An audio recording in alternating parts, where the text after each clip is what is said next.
तो दोस्तों आप लोगों को पता ही है प्रोगा का जो कानून है वो पूरी तरीके से लागू हो चुका है। अब यहाँ पे सबसे बड़ा सवाल निकल के ये आता है कि क्या जो अभी फ्री टू प्ले मॉडल चल रहा है क्या वो सेफ है, क्या वहाँ पे फ्री टू प्ले मॉडल पे खेलना सेफ है, सिक्योर है, क्या वहाँ पे जो आप लोग इन्वेस्ट करते हैं क्या वो पैसा सेफ है। पूरी जानकारी इसके बारे में आपको बताऊंगा। साथ ही साथ promotion regulation of online gaming act को लेके दोस्तों 3 बड़ी खुशखबरी हैं जो कि आपके फैंसी गेमिंग की बहाली के लिए ही लाई गई हैं। उनमें नए संशोधन करके जो दोस्तों प्रोगा के जो कानून है उनमें उनको संशोधन करके नए सिरे से पेश किया जा रहा है। सुप्रीम कोर्ट इसको लेके अपनी क्या निर्णायक स्थिति में पहुंचा है और क्या अब फाइनली फैंसी गेमिंग का क्या होगा, इसके बारे में भी आज की इस वीडियो में बताने वाला हूं। यानी कि पूरी जानकारी इस वीडियो में लोडेड है, A to Z इन्फॉर्मेशन आपको मिलेगी इस छोटी सी वीडियो में। तो रिक्वेस्ट है कि वीडियो को एंड तक वॉच करना और चैनल पे अगर आप लोगों को पहली बार आगमन हुआ है तो भैया किस चीज का वेट कर रहे हो, सब्सक्राइब कर लो यार, बेल नोटिफिकेशन पे क्लिक कर दो इसी प्रकार की अपडेट और फ्यूचर इनिंग जानकारी के लिए। सबसे पहले दोस्तों मैं यहाँ पे आप लोगों को बताना चाहूंगा कि अभी के लिए जो भी भारत में दोस्तों ऑनलाइन गेमिंग का जो दोस्तों नया विधान आया है ये दोस्तों क्या है और क्या जो अभी दोस्तों फ्री टू प्ले मॉडल चल रहा है क्या ये free to play model safe है या तो आप लोगों को इससे दूर रहना है। मैं पूरी जानकारी बताने वाला हूं। इसमें एक चीज ये भी इंप्लीमेशन में दूंगा कि जो फ्री टू प्ले मॉडल से जो विनिंग होगी क्या वो सेफ होगी या तो वो दोस्तों भी इलीगल होगी।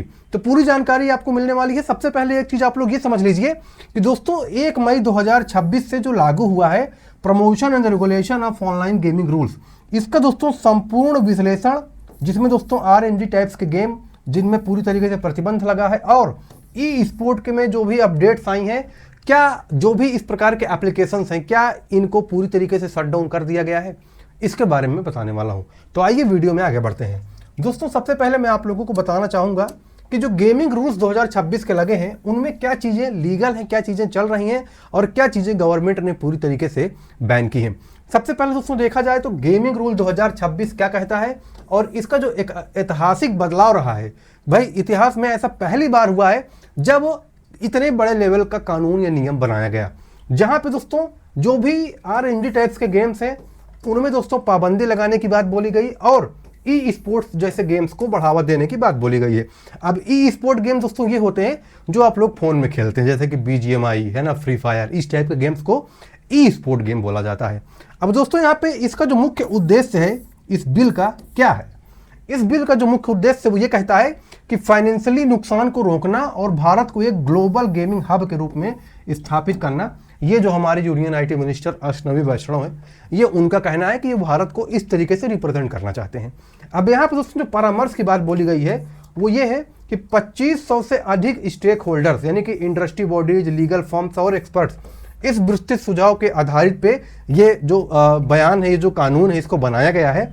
और इसमें का जो दोस्तों प्रावधान है वो ये है कि अब मनोरंजन और प्रतिस्पर्धा यानी कि जो ई स्पोर्ट्स को बढ़ावा दिया जाएगा और जो भी ऐसे गेम्स हैं जिनमें मनी इन्वॉल्व है उनको रोकने का प्रावधान बोला गया है। लेकिन दोस्तों यहाँ पे एक चीज आप लोगों को जाननी है कि इंडस्ट्री को गवर्नमेंट बंद नहीं कर रही है। वो कैसे है आइए मैं आपको बताता हूँ, क्योंकि दोस्तों आप लोगों के मन में लगातार यही सवाल उठ रहा है कि क्या फैंसी कम्युनिटी है क्या पूरी तरीके से बंद हो जाएगी। जी नहीं, ऐसा नहीं होने वाला है। अगर ऐसा होता तो ड्रीम 11 या कोई भी प्रकार के जो एप्लीकेशंस हैं जैसे कि माई 11 सर्कल हो गया, MPL हो गया, इन लोगों ने अपने एंट्री लेवल पे कॉन्टेस्ट को बंद कर दिया है। समझिए बात को, आप एंट्री करते वक्त इनमें किसी प्रकार का कॉन्टेस्ट नहीं ज्वाइन कर पाएंगे, आप लगा नहीं पाएंगे। लेकिन इसमें फ्री टू प्ले कॉन्सेप्ट पे आज भी यहाँ पे दोस्तों क्या हो रहा है, यहाँ पे आज भी कई तरीके से प्राइजेस मिल रहे हैं। इवन IPL के बीच में आप लोग IPL देखते होंगे, जाहिर सी बात है IPL के बीच में साफ साफ लिखा रहता है play fancy on IPL T20.com। तो दोस्तों अगर जब BCCI इसको खुल्लम खुल्ला प्रमोट कर रहा है, ICC इसको ओपनली बोल रहा है और माई 11 सर्कल के साथ इनका कोलैब हुआ था है ना, वहां पे ये लोग कार, आईफोन्स, बाइक्स और प्रकार के प्राइजेस दे रहे हैं, इसी प्रकार से सेम फैंसी एप्लीकेशन इस चीज को रन कर रहे हैं। इंडस्ट्री बंद नहीं हुई है, एंट्री फीस को पूरी तरीके से बंद कर दिया गया है। थोड़ा इसको डीपली समझते हैं। गेम्स का स्वरूप क्या है, जो भी ऐसे प्लेटफॉर्म्स हैं जिनमें दोस्तों जैसे कि मैंने बताया है एंट्री फी इन्वॉल्व है और वो किस्मत या कौशल पर आधारित गेम्स हैं। इसमें दोस्तों एक चीज ये की गई है गवर्नमेंट के जरिए, उन्होंने जो लक बेस्ड गेम है जिसमें किस्मत से जीता जाता था उसको भी एक कैटेगरी में डाला है और जो स्किल का गेम है जिसमें आप लगा के एनालाइज करके टीम बनाते थे उसको भी एक ही कैटेगरी में डाल के इस प्लेटफॉर्म में डाल दिया गया है। यानी कि सब प्लेटफॉर्म को एक ही कैटेगरी में डाल के जो एंट्री फी वाला सिस्टम है उसको बंद कर दिया गया है। साथ ही साथ ई स्पोर्ट को पूरी तरीके से सुरक्षित बोला गया है। इसमें कंपटीशन जो डिजिटल स्पोर्ट्स हैं उनमें स्किल की जरूरत होती है, ये बात बोली गई है। ये गवर्नमेंट का मानना है। सुप्रीम कोर्ट अभी अपना पक्ष नहीं लाई है सामने। जब सुप्रीम कोर्ट अपना पक्ष सामने लाएगी तो सुप्रीम कोर्ट की बातें मानी जाएंगी कि सुप्रीम कोर्ट फाइनल निर्णय क्या देने वाला है। साथ ही साथ विज्ञापन नियम, विज्ञापन या प्रमोशन पूरी तरीके से यहाँ पे गैर कानूनी है, यानी कि आप इस प्रकार के एप्लीकेशंस को प्रमोट नहीं कर सकते हैं, है ना। आप किसी भी एप्लीकेशन को यह नहीं बोल सकते कि भाई जाओ ये कर लो वो कर लो। ऐसे इस तरीके के प्रावधान पर पूर्णतः प्रतिबंध लगा है। साथ ही साथ नेशनल स्पोर्ट गवर्नेंस एक्ट के अनुसार इसकी पहचान बनाई गई है ई स्पोर्ट को और सेफेस्ट मॉडल बनाया गया है। अब सर्टिफिकेशन, इसको अभी के लिए कोई मान्यता नहीं मिली है, लेकिन कुछ प्लेटफॉर्म्स हैं जिनको पूरी तरीके से अपने आप को रजिस्ट्रेशन कराना पड़ेगा, वो भी 10 साल का।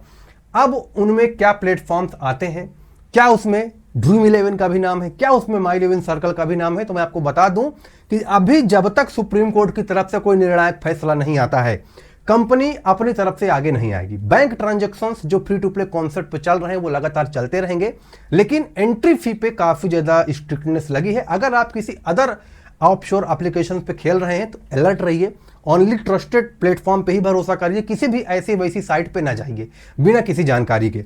और मैं आप लोगों को एक बार बता दूं कि जब लीगल चीज बंद हो जाती है तो इलीगल चीजों का बोलबाला ज्यादा हो जाता है। अब कई सारी ऑफशोर कंपनियां आएंगी मार्केट में, बोलेंगी हम तो भाई इन्हीं के स्वरूप हैं। जैसे कि अभी ड्रीम स्पोर्ट कम नाम से कंपनी आई थी, चाइनीज कंपनी, भाई वो इतनी फ्रॉडिया थी कि मैं क्या बताऊं, किसी दिन उस पर एक अलग से वीडियो बनाऊंगा, है ना। पहले तो आप लोगों को थोड़ा मैं इसके बारे में समझा देता हूं। अब दोस्तों यहाँ पे एक चीज ये हुआ है कि यहाँ पे जो चौतरफा प्रतिबंध लगा है मनी गेम्स पे, जो चौतरफा प्रतिबंध लगा है वो दोस्तों कैसे है, थोड़ा इसको समझ लीजिए।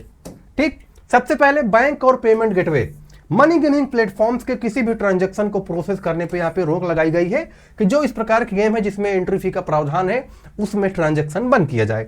यूजर्स रिपोर्टिंग, पैसे मांगने वाले प्लेटफॉर्म्स की शिकायत तुरंत ऑनलाइन गेमिंग अथॉरिटी को आप लोग यहाँ पे कर सकते हैं, जो प्लेटफॉर्म्स आपसे ऐसे चाहें, है ना। ये चीज के बारे में बोला गया है। विज्ञापन पे भी दोस्तों पूरी तरीके से रोक लगी है, कोई भी बंदा इसका ओपनली प्रचार नहीं कर सकता है। साथ ही साथ यहाँ पे दोस्तों online gaming authority of India OGAI की तरफ से दोस्तों काफी बड़ी पहल हुई है, इसको समझना आपके लिए इंपॉर्टेंट है। ये बहुत ही इंपॉर्टेंट फैक्टर है आपके इस स्वरूप का। दोस्तों जैसे कि मैंने पिछली कई वीडियो में online gaming authority of India यानी कि OGI के बारे में मैंने पिछली कई वीडियो में इनका नाम लिया है। ये एक online gaming authority of India है। इनकी तरफ से दोस्तों क्या चीजें हैं, ये पूर्णतः नजर रखेंगे कौन से प्लेटफॉर्म मनमानी कर रहे हैं, कौन से प्लेटफॉर्म गलत तरीके से रन कर रहे हैं और कौन से प्लेटफॉर्म ने रजिस्ट्रेशन नहीं कराया है, कौन से प्लेटफॉर्म आपके लिए हानिकारक हो सकते हैं। इस चीज के ऊपर प्रॉपर नजर रखेगी OGAI, जो कि गवर्नमेंट का ही एक डिजिटल रूप है। इसमें दोस्तों एक डिजिटल फर्स्ट रेगुलेटर है जिसका मुख्यालय नई दिल्ली में स्थित है और ये पूरी तरीके से नई दिल्ली से मॉनिटरिंग करेंगे कि कौन से प्लेटफॉर्म किस तरीके से वर्कआउट कर रहे हैं। नेतृत्व दोस्तों 6 सदस्य की विशेषज्ञ की टीम बनेगी। 6 मेंबर्स दोस्तों इस अथॉरिटी में रहेंगे और ये 6 मेंबर दोस्तों जिसमें से IT मंत्रालय, जो कि दोस्तों खासकर इंजीनियर्स होंगे जो कि इस फील्ड के बारे में जानते हैं, और गृह मंत्रालय के प्रतिनिधि जो भी होंगे जो खासकर इस फील्ड के बारे में नजर रखते हैं, जानकारी रखते हैं, उनको इसका नेतृत्व दिया गया है और वो OGAI की तरफ से इसका अगुवाई करेंगे। मुख्य कार्य इनका यह होगा कि ये गेम्स की निरंतर निगरानी रखेंगे, सटीक क्लासिफिकेशंस, नियमों का उल्लंघन करने वालों को ब्लॉक करना और यूजर्स की प्राइवेसी और सुरक्षा का ध्यान रखना। यानी कि सब कुछ आपके लिए हो रहा है। अगर मैं 100 बात को एक बात में बोलूं तो ये जितनी भी चीजें हुई हैं ये आपके लिए हो रही हैं। अब आप लोग बोलोगे कि यार मेरे लिए क्यों हो रही हैं, मैं तो फैंटेसी खेलना चाहता हूं, तो ऐसा क्यों किया जा रहा है। तो भैया यहाँ पे 2 चीजें हैं। पहली चीज, गवर्नमेंट का मानना है कि कंपनी वाले मनमानी कर रहे हैं। विनर्स अनाउंस करके उनकी न सूची निकलती थी, ना ही दोस्तों विनर्स के बारे में कोई डेटा प्रोवाइड होता था और ना ही विनर्स के बारे में कोई खास जानकारी मिलती थी जिससे कि विनर्स को आइडेंटिफाई किया जा सके। और यहाँ पे लोगों में इसकी एडिक्शन हो रही थी, तो इसके लिए यहाँ पे सुझाव भी दिया गया था कि भाई आप टीम का चयन कर दीजिए कि 5 टीम से ज्यादा एक दिन में नहीं बनेगी।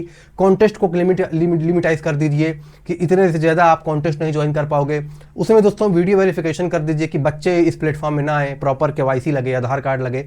इस चीज के प्रति इस चीज को सुप्रीम कोर्ट से डिमांड की गई थी और अभी भी केस चल रहे हैं। अभी कोई फाइनल वर्डिक्ट नहीं आया है। गवर्नमेंट ने इन चीजों को बना के एक रूल लगा दिया है।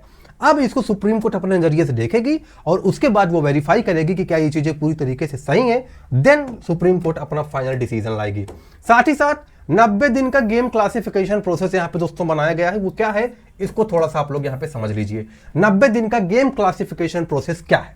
सबसे पहले सुवोमोटो, ये क्या है? ये OGAI online gaming authority of India द्वारा स्वयं संज्ञान लेकर किसी भी गेम का एक रिव्यू करेगा। एक दोस्तों जैसे नहीं चैटबॉट होता है, इसी प्रकार से ये एक आर्टिफिशियल इंटेलिजेंस है जो इस चीज को लेकर दोस्तों यहाँ पे गेमिंग अथॉरिटी को सूचना देगा। अब दोस्तों यहाँ पे होगा क्या, ई स्पोर्ट बॉडीज जैसे कि गेमिंग संस्थानों द्वारा क्लासिफिकेशन के लिए सीधा आवेदन होगा। केंद्र सरकार द्वारा स्पेसिफिक सोशल गेम्स को नोटिफाई किया जाएगा और ये OGAI डिसीजन इंजन करेगा। OGAI का अंतिम निर्णय यह है कि अधिकतम 90 दिनों के भीतर यह तय करना है कि गेम्स जो इस प्रकार के हैं जिसमें RMG इन्वॉल्व है उनको अभी के लिए प्रतिबंधित बोला गया। हर गेम्स के लिए मैंडेटरी डिटर्मिनेशन आवश्यक नहीं है, हर गेम्स को अलग अलग क्लासिफिकेशंस में रखा गया है, डाइवर्सिफाई किया गया है और उसी के बेसिस पे यहाँ पे नए नियमावली लॉन्च होंगे और इसी की अगुवाई online gaming authority of India करने वाली है। आप इस चीज को लेकर दोस्तों क्या सोचते हैं? आपको क्या लगता है? गवर्नमेंट जो इतनी सब चीजें कर रही है, कहीं ना कहीं गवर्नमेंट भी इससे 25-30 हजार करोड़ का सालाना टैक्स लेती थी। अचानक से ऐसा क्या हुआ कि गवर्नमेंट को इससे काफी दिक्कत होने लगी? फैंसी इंडस्ट्री को बंद करना गवर्नमेंट के खुद के लिए 25-30 हजार करोड़ सालाना का नुकसान है, क्योंकि गवर्नमेंट को इससे टैक्स जाता था, TDS कट के जाता था, GST जाती थी और इसी वजह से गवर्नमेंट की तरफ से एक बात बोली गई थी कि यहाँ पे हम GST को बढ़ाने का प्रयास कर रहे हैं और कंपनी के जो स्टेक होल्डर्स हैं उनकी तरफ से मनाही होने के बाद यही बिल पारित हुआ। अब जो बगीरा कैरम और भी कई तरीके के मल्टीपल जो बड़े बड़े सोर्सेस हैं, कंपनी के स्टेक होल्डर्स हैं, उन्होंने सुप्रीम कोर्ट का दरवाजा खटखटाया है। A23 रमी, बगीरा कैरम और भी multiple sports gaming company authority गई हैं। अब सुप्रीम कोर्ट इस पर दोस्तों अपना क्या वर्डिक्ट लाएगा वो तो 8 मई को ही पता चलेगा। 8 मई 2026 को सुप्रीम कोर्ट में इसकी सुनवाई है। अब दोस्तों इसमें क्या चीजें होंगी, क्या चीजें हो सकती हैं, ये 8 मई को देखा जाएगा। बाकी आप लोग इसके बारे में क्या राय रखते हैं कमेंट करके जरूर बताइएगा और दोस्तों मिलते हैं आप लोगों से नेक्स्ट वीडियो में। तब तक के लिए धन्यवाद। जय हिंद, जय भारत।